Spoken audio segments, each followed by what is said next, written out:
মাহরাম পুরুষের জন্য আপনার অঙ্গ প্রত্যঙ্গ যতটুকু দেখা যায়, এর মানে আপনার হাতের কবজি থেকে শুরু করে হাত পর্যন্ত দেখতে পারে, সর্বোচ্চ আপনার ফেসটা পরনারী দেখতে পারে। আপনি তার সামনে এলোমেলো হয়ে পোশাকের কোনো ঠিক ঠিকানা থাকবে না, এক রুমের মধ্যে আপনি থাকবেন না। এর দ্বারা শয়তান আপনাদের মধ্যে সমকামিতার ভাইরাস ঢুকিয়ে দেওয়ার সম্ভাবনা আছে না নাই? যাদের মুখে এখনো দাড়ি উঠে নাই, দাড়ি মোষ উঠে নাই, গিলমান, এই বাচ্চাদের গালের মধ্যে হাত দিয়ে দেখবেন, মোটামুটি একটু বয়স হয়েছে, দেখতে সুন্দর লাগে না বাচ্চাদেরকে? এদেরকে এক বিছানায় এদের সাথে আপনারা শোবেন না। আরেকটা কথা বলি, পুরুষ হয়ে পুরুষ মনে করেন বন্ধু বান্ধবী তো অসুবিধা নাই, এরকম মনে করা হয় না অনেক সময়? এক কাপড়ে এক লুঙ্গি পেঁচাইয়া এক রুমের মধ্যে শোয়া যাবে না, হারাম। এক কাঁথার নিচে দুই প্রাপ্ত বয়স্ক পুরুষ শোবেন না, জায়েজ নাই। এই মাসলাগুলো আপনাদের জানা দরকার।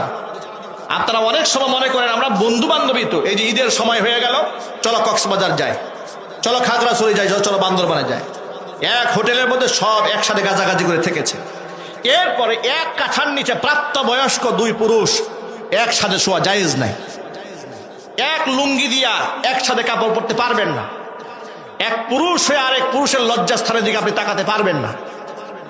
আবার আরেকটা কথা বলে দিই, নারী হয়ে অনেক সময় নারীরা যখন এক রুমের মধ্যে থাকে, তখন তারা মনে করে যে আমিও নারী, সেও নারী, সুতরাং আমাদের গায়ে উড়নার গুরুত্ব এটা এখন আর নাই। যেহেতু পুরুষ নাই, গায়ের মধ্যে উড়না না থাকলেও কোনো অসুবিধা নাই। হারাম, এটা করতে পারবেন না। অপর নারীর জন্য আপনার দেহের ওই অংশটুকু দেখা জায়েজ, মাহরাম পুরুষের জন্য আপনার অঙ্গ প্রত্যঙ্গ যতটুকু দেখা জায়েজ। এর মানে আপনার হাতের কবজি থেকে শুরু করে হাত পর্যন্ত দেখতে পারে, সর্বোচ্চ আপনার ফেসটা পরনারী দেখতে পারে। আপনি তার সামনে এলোমেলো হয়ে পোশাকের কোনো ঠিক ঠিকানা থাকবে না, এক রুমের মধ্যে আপনি থাকবেন না।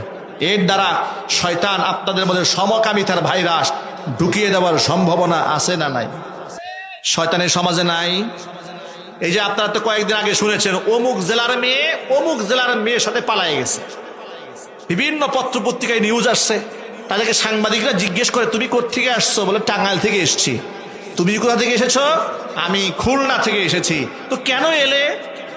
বলে অনলাইনে আমাদের সম্পর্ক হয়েছে। আরে বাবা, নারী হয়ে নারীর সাথে কেমনে সম্পর্ক হয়? বলে আমাদের অত্যন্ত মহব্বত, আমরা একে অপরের ছাড়া বাঁচবো না, আমরা একজন আরেকজনকে বিয়ে করতে চাই। নাউজুবিল্লাহ বললেন না? আস্তাগফিরুল্লাহ পরে লা হাওলা ওয়ালা কুওয়াতা ইল্লা বিল্লাহ।